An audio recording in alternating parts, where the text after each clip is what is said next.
मेरा 20 साल का नौकर रामू हमेशा मेरे आगे पीछे घूमता रहता था। मैंने उसे छोटा समझा था, लेकिन एक दिन उसने मुझसे कहा, मालकिन, मुझे छोटा समझने की गलती मत कीजिए। उस रात जब मैंने उसे देखा तो मैं आश्चर्यचकित हो गई थी, क्योंकि उस रात रामू ने 20 साल के लड़के की तरह नहीं, बल्कि 30 साल के आदमी की तरह मेरा। हेलो दोस्तों, आज की इस अनोखी कहानी में आप सभी का स्वागत है। जब से रामू मेरे पास सोने लगा था, तब से मेरे शरीर में बदलाव आने लगे थे। मुझे लगा था कि रामू छोटा है और उसे कुछ समझ नहीं आता होगा, लेकिन धीरे धीरे उसके असली रंग मुझे दिखने लगे। मैंने कभी सोचा भी नहीं था कि 20 साल का लड़का मेरी तरह की 40 साल की महिला को इतना सुख दे सकता है। रामू 20 साल का था। उसे मैं गांव से अपने घर काम के लिए लाई थी। मेरे घर में सिर्फ मैं और मेरा 1 साल का बेटा था। जब मैं काम पर जाती थी तो रामू मेरे बच्चे की देखभाल करता और वह मेरे घर में ही रहता था। मैं बिना शादी के मां बन गई थी। मेरे प्रेमी ने शादी का झांसा देकर मुझसे प्रेम का खेल खेला। जब मैं गर्भवती हो गई तो मैं उसके घर गई और वहां मैंने देखा कि उसकी शादी हो रही थी। उसने मुझसे प्रेम का नाटक किया और किसी और लड़की से शादी कर ली थी। मेरे पेट में पल रहे बच्चे को मारने का मेरा मन नहीं हुआ, और जब मैंने गर्भपात कराने का सोचा, तब तक समय निकल चुका था। मैं 5 महीने की गर्भवती हो चुकी थी। मेरे माता पिता ने मुझे और मेरे बच्चे को स्वीकारने से इनकार कर दिया। तब मैं अकेली रहने लगी। कई महीने पहले मैं अपने गांव गई थी, अपने दादा के 100वें जन्मदिन के लिए। मेरे दादा ने मुझे जन्मदिन का निमंत्रण भेजा था और इसलिए मैं गांव गई थी। मेरे बेटे को वहां सिर्फ मेरे दादा ने ही प्यार से गोद में लिया था। आरव उनके पास खेल रहा था। तभी ऑफिस से मेरा फोन आया और मैं कुछ देर के लिए फोन पर बात करने के लिए बाहर चली गई। जब मैं वापस आई तो मेरा आरव दादा के पास नहीं, बल्कि घर के एक नौकर के पास था। मैंने देखा कि आरव उस नौकर के पास अच्छे से खेल रहा था। मैंने अपने बच्चे को उस नौकर से लिया और वहां से जाने लगी। तभी उस नौकर ने मुझे रोका। वह कहने लगा, मालकिन, मुझे थोड़ी मदद चाहिए। मुझे पैसे की नहीं बल्कि काम की जरूरत है। उसने अपना परिचय दिया और कहा, मैं रामू हूं। मैं इस घर में गाय भैंस के गौशाले की सफाई का काम करता था, लेकिन अब बड़े साहब गाय भैंस बेचने की बात कर रहे हैं। अगर आपके पास कोई काम हो तो दीजिए। मुझे काम की बहुत जरूरत है। मेरे माता पिता भी मजदूरी करते हैं। मुझे काम की बहुत जरूरत है। तब मैंने कहा, मेरे बच्चे की देखभाल का काम है, लेकिन इसके लिए तुम्हें शहर चलना होगा। इस काम के लिए मैं तुम्हें 5,000 रुपये महीना दूंगी। रामू मेरे साथ शहर आने के लिए तैयार हो गया। आरव उसके साथ अच्छे से रहता था और यह देखकर मैंने रामू को अपने घर लाने का फैसला किया। रामू तब से मेरे घर में ही रहने लगा।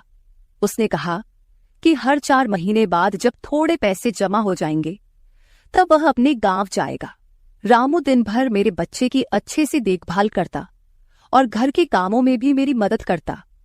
रामू को घर आए 1 महीना हो चुका था और इस 1 महीने में उसने मेरा दिल जीत लिया था। उसकी देखभाल से मेरे बेटे की सेहत भी सुधर गई थी। जो आरव मुझे परेशान करता था, अब वह रामू के हाथों से अच्छे से खाना खाता था। मैंने रामू को एक अलग कमरा दिया था। एक दिन रात में आरव बहुत रोने लगा। किसी भी तरह से वह शांत नहीं हो रहा था। बच्चे के रोने की आवाज सुनकर रामू मेरे कमरे में आया और उसने आरव को मुझसे ले लिया। रामू के पास जाते ही आरव शांत हो गया था।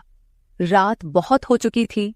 आरव रामू को छोड़ नहीं रहा था, तो मैंने रामू को अपने कमरे में ही सोने के लिए कह दिया। सुबह जब मैं उठी तो आरव रामू से लिपटकर सो रहा था। उस रात के बाद से रामू आरव के लिए मेरे कमरे में सोने लगा। रामू के आने के बाद सब कुछ अच्छे से चल रहा था। रामू के काम से खुश होकर छुट्टी के दिन मैं उसे मॉल लेकर गई। वहां मैंने उसके लिए अच्छे कपड़े खरीदे और सैलून में जाकर उसकी नई हेयर स्टाइल बनवाई। रामू देखने में अच्छा था, लेकिन वह एकदम साधारण तरीके से रहता था। उस दिन मैंने उसका पूरा लुक ही बदल दिया था। उसे नए अंदाज में देखकर मैं भी उस पर विश्वास नहीं कर पा रही थी। कल तक जो एक साधारण सा नौकर था, वह इतना हैंडसम और स्मार्ट दिख सकता है, इसकी मैंने कल्पना भी नहीं की थी। मॉल से हम घर आए तो आरव आते ही सो गया था। मैंने उसे कमरे में बिस्तर पर सुला दिया और पानी पीने के लिए बाहर जाने लगी। तभी रामू मेरे लिए पानी लेकर आया। पानी पीकर मैंने गिलास रखा और रामू मुझे तब से ही एकटक देख रहा था। जैसे ही मैंने गिलास रखा उसने मुझे गले लगा लिया। कई सालों बाद किसी पुरुष ने मुझे गले लगाया था। मैंने उसे खुद से दूर किया। तब रामू ने कहा, मालकिन, आपकी वजह से आज पहली बार मैंने खुद से प्यार करना सीखा है। जिंदगी बहुत खूबसूरत है, बस इसे जीना आना चाहिए। आज आपने मेरा कायाकल्प करवा कर मुझ पर बहुत बड़ा उपकार किया है। मैं सच में बहुत अच्छा दिख रहा हूँ। रामू के चेहरे पर खुशी देखकर मैं भी खुश थी। अगले दिन से वह बहुत स्वच्छ और सलीके से रहने लगा था। वह 20 साल का था, लेकिन गांव का लड़का होने के कारण उसकी कद काठी अच्छी थी। वह घर में भी रोजाना कसरत करता था। उसकी लंबाई भी ठीक ठाक थी। मैंने उससे उसकी पढ़ाई के बारे में पूछा था, लेकिन उसने कहा कि अब उसका पढ़ाई से मन उठ गया है। हर सुबह ऑफिस जाने से पहले मैं अपने बच्चे को दुलार कर ऑफिस के लिए निकलती थी। आज जब मैं ऑफिस के लिए निकलने से पहले आरव को चूमने गई, तब वह रामू की गोद में था। अचानक आरव ने अपनी गर्दन घुमाई और मेरे होंठ रामू के गाल पर जा लगे। मुझे बहुत शर्मिंदगी महसूस हुई। मैंने उससे माफी मांगी और ऑफिस के लिए निकल गई। शाम को जब मैं घर आई, तब भी मैं रामू की आंखों में नजर नहीं मिला पा रही थी। रामू ने आरव को खाना खिलाकर सुला दिया था। फिर हम दोनों ने साथ में खाना खाया। खाना खत्म करने के बाद मैं अपने कमरे में गई। वहां मैं अपनी दवाइयां ले रही थी। मुझे माइग्रेन की समस्या थी, उसी की दवा मैं ले रही थी। दवा लेने के बाद भी मेरा सिर बहुत दर्द कर रहा था। मैं अपने कमरे में सिर पकड़कर बैठी हुई थी। कुछ देर बाद रामू कमरे में आया। मुझे इस हाल में देखकर उसने पूछा कि क्या हुआ। जैसे ही उसे पता चला कि मेरा सिर दर्द कर रहा है, उसने मेरे सिर की मालिश शुरू कर दी। रामू की मालिश से मुझे आराम मिल रहा था। धीरे धीरे मुझे गहरी नींद आने लगी। उस रात मुझे बहुत अच्छी नींद आई थी। अगले दिन हमारे ऑफिस में ट्रेडिशनल डे का फंक्शन था और इसके लिए मैंने गुजराती लुक अपनाने का फैसला किया। मैंने घाघरा पहन लिया था, लेकिन स्कर्ट का नॉट बांधने में मुझे दिक्कत हो रही थी। तब मैंने रामू को कमरे में बुलाया और उससे नॉट बांधने को कहा। नॉट बांधते समय उसका हाथ मेरी खुली पीठ पर से गुजर रहा था। मैंने उसे छोटा समझा था, इसलिए मैंने उसे यह काम करने के लिए कहा था। मेरे पास और कोई विकल्प भी नहीं था। तैयार होकर जब मैं जाने लगी, तो रामू ने मुझे रोका और अंदर से काजल लेकर आया। उसने मेरे कान के पीछे काजल लगाया और कहा, मालकिन, अब आपको किसी की नजर नहीं लगेगी। आप बहुत सुंदर लग रही हैं। उसकी बात सुनकर मैं हंसी और चलने लगी। उस दिन शाम को जब मैं घर आई, तो मेरे साथ मेरी एक सहेली और उसका प्रेमी भी आया। रामू ने आज बहुत अच्छा खाना बनाया था। मेरी सहेली प्रिया 4-5 दिन मेरे घर रुकने वाली थी। अगले 3 दिन उसका प्रेमी भी मेरे घर पर था। अगले दिन रात को रामू ने खाना बनाया और प्रिया और उसके प्रेमी को खाने के लिए बुलाया, लेकिन वे दोनों कमरे में ही ड्रिंक कर रहे थे। प्रिया तो बहुत ज्यादा पी चुकी थी। वह खाना खाए बिना ही सो गई। उसका प्रेमी रोहन हमारे साथ खाना खाने बैठा। उसने कहा, प्राची, तुम प्रिया से भी ज्यादा सुंदर हो।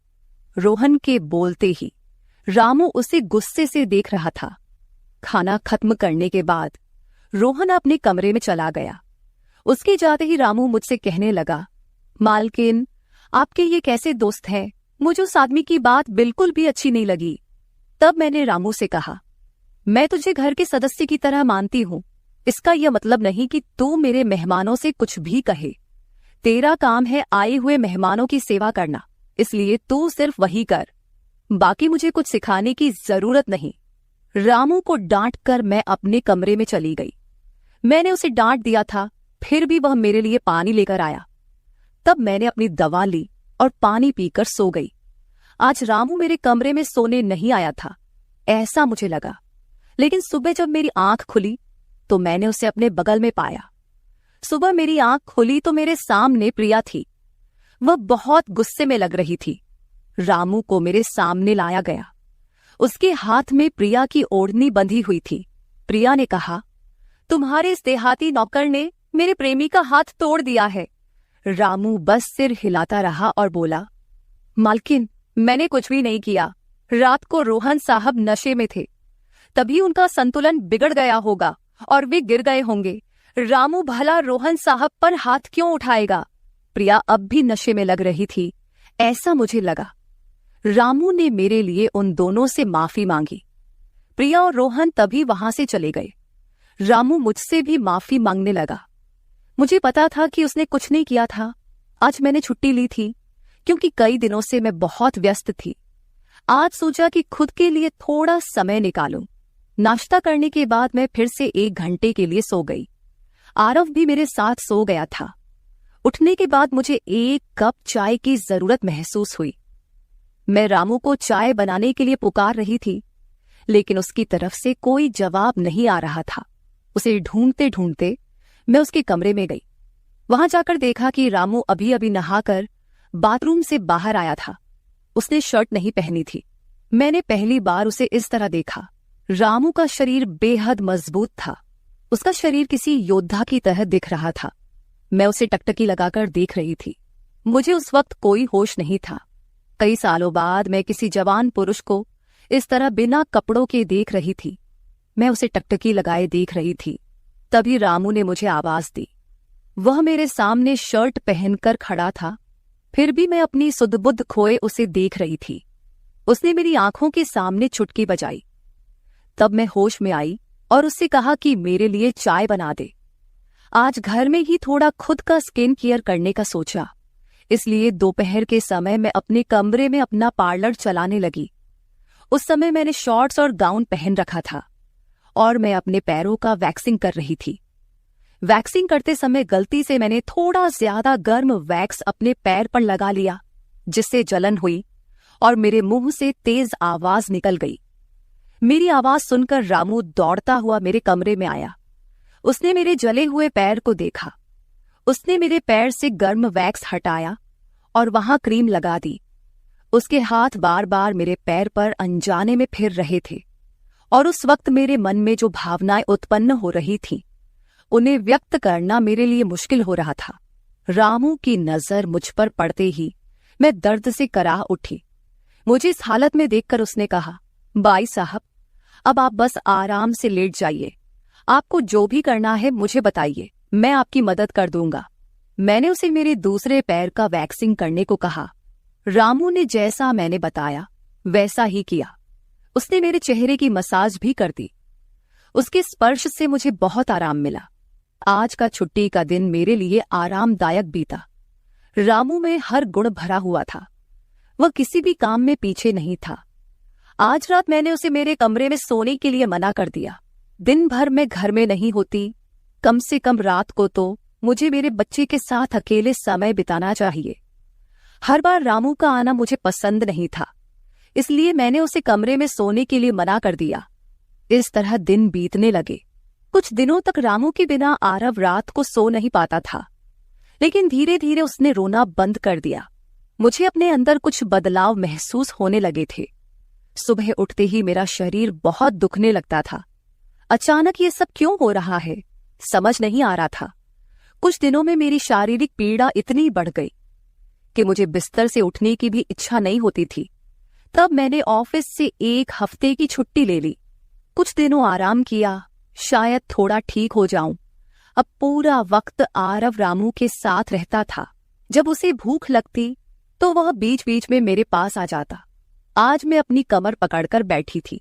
रात को रामू पानी लेकर मेरे कमरे में आया। मेरी कमर पर हाथ देखकर उसने समझ लिया कि मुझे बहुत तकलीफ हो रही है। रामू ने कहा, बाई साहब, अगर आपको कोई आपत्ति ना हो तो मैं आपकी कमर की मालिश कर देता हूं। मेरी कमर इतनी दुख रही थी कि मैंने उसकी मालिश के लिए हाँ कर दी, लेकिन उससे पहले मैंने अपने कमरे की लाइट बंद कर दी। छोटे 0 बल्ब की रोशनी में मेरी कमर उसे नहीं दिखेगी, इसलिए मैंने कमरे की बड़ी लाइट बंद करके 0 बल्ब जला दिया। वह जब मालिश कर रहा था मुझे बहुत आराम मिल रहा था। मालिश करने से मेरी पीड़ा जैसे झट से गायब हो गई थी। मालिश करते समय रामू ने मुझसे पूछा, बाई साहब, आपको आरव के पिता की कभी याद नहीं आती? आप इतनी सुंदर और जवान होकर भी अभी तक अकेली क्यों हैं? उसके सवाल का मेरे पास कोई सही उत्तर नहीं था। मैंने उससे कहा कि शायद तुम्हारे सवाल का उत्तर मेरे पास नहीं है। उस सवाल पर वहीं विराम लग गया। रामू की मालिश से मुझे अच्छी नींद आ गई थी। अगले 2 दिन बाद वह तारीख थी जब मैंने अपने प्रेमी से मुलाकात की थी। आखिर वह दिन आ ही गया। उस दिन मैंने दिन भर अपने मन को किसी न किसी काम में व्यस्त रखने की कोशिश की, लेकिन रात के अंधेरे में मुझे अपने प्रेमी की बहुत याद आ रही थी। आज वह मेरे साथ नहीं था, लेकिन वह मेरे बच्चे का पिता था। आरव को देखकर मुझे रोज उसकी याद आती थी और आज मैं अपनी भावनाओं को छुपा नहीं पाई। मैं अपने कमरे में जोर जोर से रोने लगी। आरव पास में सो रहा था, इसका भी मुझे ध्यान नहीं रहा। मैंने आज अपनी दवाइयां भी नहीं ली थीं। रामू पानी लेकर मेरे कमरे में आया। मुझे रोते हुए देखकर उसने मुझे पानी पिलाया। जब मैं शांत हुई तो उसने मुझे दवाइयां दी। मेरे रोने की आवाज से आरव हल्का हिलने लगा। वह जाग न जाए, इसलिए रामू मुझे अपने कमरे में ले गया। वहां जाकर मैंने उसे कसकर गले लगा लिया। ऐसा लग रहा था कि मैंने अपना होश खो दिया था। मेरा रोने का कारण सुनकर रामू भी शांत हो गया था। वह लगातार मेरे आंसू पोंछ रहा था। रोते रोते मैंने उसका कंधा पकड़ लिया। धीरे धीरे मैंने उसे और करीब खींच लिया। मैंने उससे कहा, रामू, आज की रात मैं तुम्हारे साथ बिताना चाहती हूं। तब रामू ने कहा, भाई साहब, मैं अभी छोटा हूं, मुझे कुछ भी नहीं आएगा। उसकी बात सुनकर मैंने उसे और पास खींच लिया। उस रात मैं उसके कमरे में थी, लेकिन सुबह जब मैं उठी तो वह मेरे पास नहीं था। उसकी शर्ट वहीं पड़ी हुई थी। जब मैं बाहर गई तो मैंने देखा कि रामू मेरे बच्चे को दूध और बिस्किट खिला रहा था। मुझे आरव का ख्याल नहीं आया था, लेकिन रामू ने नहीं भुलाया। उसने हम दोनों माँ बेटे को खुश कर दिया था। रात की थकान के बाद मैं सुबह देर से उठी थी। दिन भर रामू ने मुझसे नजरें नहीं मिलाईं। आज प्रिया मुझसे मिलने घर आई थी। वह रामू की तरफ देख भी नहीं रही थी। रामू ने उसे पानी दिया और कमरे से बाहर चला गया। थोड़ी देर बातें करने के बाद प्रिया जाने लगी। जाते समय उसने मुझसे कहा, जितनी जल्दी हो सके अपने नौकर को यहां से निकाल दो। वह दिखने में जितना मासूम लगता है उतना है नहीं। उसकी बात का मैंने खास ध्यान नहीं दिया। रोज की तरह रात को खाना खाने के बाद रामू ने मुझे पानी का गिलास मेरे कमरे में लाकर दिया और उसने आरव को भी सुला दिया था। आरव आज बाहर हॉल में झूले में सो रहा था। रामू उसकी देखभाल कर रहा था। मैंने अपने कमरे की लाइट बंद कर दी और सो गई। कुछ समय बाद मुझे आरव की आवाज सुनाई दी। उसकी आवाज से मेरी नींद खुली। मैं उठने वाली थी कि तभी उसकी रोने की आवाज बंद हो गई। कुछ समय बाद मुझे अपने कमरे का दरवाजा खुलने की आवाज सुनाई दी। मैं चुपचाप सब देख रही थी। रामू मेरे कमरे में आया था। उसने मेरे पास आकर यह देखने की कोशिश की कि मैं सो रही हूं या नहीं, और फिर उसने मेरा मोबाइल उठाया। उसकी वह खोजबीन देखकर मैंने जल्दी से कमरे की लाइट ऑन कर दी। मुझे जागता हुआ देखकर वह चौंक गया। मैंने उसके हाथ से अपना मोबाइल छीन लिया। मैंने उससे कहा, रामू, ये सब क्या चल रहा है? तुम इस वक्त यहां क्या कर रहे हो? वह कुछ नहीं कहकर वहां से जाने लगा, लेकिन मैंने उसे इतनी आसानी से छोड़ने का इरादा नहीं किया था। मैंने उसे उसका वीडियो दिखाया जिसमें वह प्रिया के बॉयफ्रेंड पर हाथ उठा रहा था। उस दिन रोहन के मोबाइल का कैमरा गलती से चालू रह गया था और उसमें उनकी हाथापाई रिकॉर्ड हो गई थी। सुबह जब प्रिया मुझसे मिलने आई थी तब उसने मुझे वह वीडियो दिखाया था और तब से मैं रामू पर नजर रख रही थी। रामू, तुमने झूठ क्यों बोला? तुमने रोहन पर हाथ क्यों उठाया? तब उसने कहा, जो भी आप पर बुरी नजर डालेगा उसके साथ मैं यही करूंगा। मालकिन, उस रात जब रोहन नशे में था वो आपके कमरे में आया था। वो आपके साथ कुछ गलत करने की कोशिश कर रहा था और इसलिए मैंने उस पर हाथ उठाया। रामू की बात सुनकर मैंने कहा, ठीक है, मैं तुम्हारी बात मानती हूं, लेकिन तुम मुझे नींद की दवा क्यों दे रहे थे? आज मैंने तुम्हें मेरे पानी में दवा मिलाते हुए देखा है। तुम्हारी नजर मुझ पर थी और तुम जो चाहते थे वह मैंने तुम्हें दे दिया है। अब अपना हिसाब करो और गांव निकलो। मेरी बात सुनकर रामू बोला, मालकिन, आप जैसा सोच रही हैं वैसा कुछ भी नहीं हुआ है। कल रात मैंने आपके साथ कुछ भी गलत नहीं किया। मैंने आपके पानी में नींद की दवा मिलाई थी, जिससे आप मेरे पास आते ही सो गई थीं, और मुझे आपके साथ कुछ भी गलत नहीं करना था। कुछ दिन पहले मैंने आपको रात में फोन पर बात करते हुए देखा था। मैंने आपकी बातें सुनी थी। आप फिर से अपने उस प्रेमी से मिलने की तैयारी कर रही थी। आपकी मुलाकात आपके ही घर में तय हुई थी। मुझे यह सब पता था। आप उससे ना मिले, इसलिए मैं आपको रात में नींद की दवा दे रहा था। वह व्यक्ति अब भी आपको धोखा दे रहा है। वह आपसे झूठ बोल रहा है। वह आपके बच्चे को आपसे छीनने के लिए आपके करीब आ रहा है। उसकी पत्नी को बच्चा नहीं हो सकता, इसलिए वह आपके पास आ रहा है। उसने अपनी पत्नी को तलाक नहीं दिया है। वह आपसे झूठ बोल रहा है। रामू, तुम हो कौन? तुम्हें यह सारी जानकारी कैसे मिली? तब उसने कहा, आपके बाबा साहेब ने मुझे आपका फोटो दिखाया था। मुझे आप पहली नजर में ही अच्छी लगी थी, लेकिन बाबा साहेब ने यह भी कहा था कि आप शादी के खिलाफ हैं। तब मैंने उनके साथ मिलकर यह प्लान बनाया। आपके दिल में अपनी जगह बनाने के लिए मैं यहां आया था, लेकिन यहां आने के बाद मैंने देखा कि बहुत से लोग आप पर बुरी नजर रखते हैं, इसलिए मैंने आपकी सुरक्षा करनी शुरू कर दी। रामू 20 साल का नहीं था। मेरा पहला शक सही निकला। वह 30 साल का था और एक अच्छी नौकरी पर था। उसने मेरे प्यार के लिए इतनी मेहनत की थी।